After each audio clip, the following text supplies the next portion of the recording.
जिसने अपने मालिक सिराजुद्दौला के साथ विश्वासघात किया था।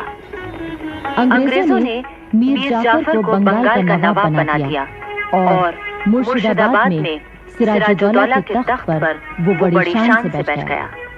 इसके बदले मीर जाफर ने कंपनी को 24 परगने की जागीरदारी सौंप दी। लेकिन मीर जाफर अपनी गद्दी पर एक दिन भी चैन से न बैठ सका। वो एक कमजोर, अयोग्य और नासमझ शासक सिद्ध हुआ। वो अंग्रेजों के हाथों की कठपुतली बनकर रह गया। क्लाइव की इच्छा के खिलाफ वो कोई काम नहीं कर सकता था। अंग्रेजों की बढ़ती हुई जातियों से तंग आकर मीर जाफर ने अपने नौजवान दामाद मीर कासिम को कलकत्ते भेजा ताकि वो अंग्रेजों से बातचीत करे और उनका दबाव कुछ कम हो जाए।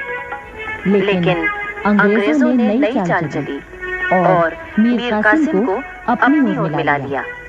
ये तय किया गया कि मीर कासिम को वजीर बनाकर उसे तमाम अधिकार दे दिए जाएं और मीर जाफर को खर्च के लिए कुछ रकम बतौर पेंशन दे दी जाए। 20 अक्टूबर 1760 को सूरज निकलने से पहले मीर जाफर का महल अंग्रेजों की फौजों ने घेर लिया।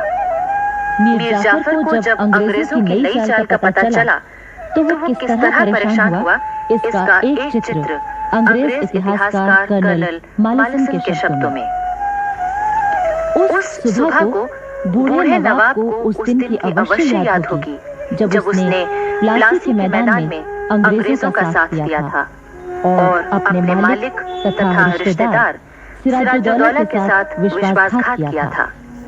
मीर जाफर अवश्य इस समय सोचता होगा कि यदि प्लासी में मैं अपने उस बालक रिश्तेदार के साथ वफादार रहा होता जिसने अत्यंत हसरत भरे शब्दों में मुझसे अपनी पगड़ी की लाज रखने की प्रार्थना की थी तो मेरी हालत कितनी अच्छी होती। जिस सत्ता को मैंने इतने नीच और गलत तरीके से प्राप्त किया था उससे मुझे क्या फायदा पहुंचा।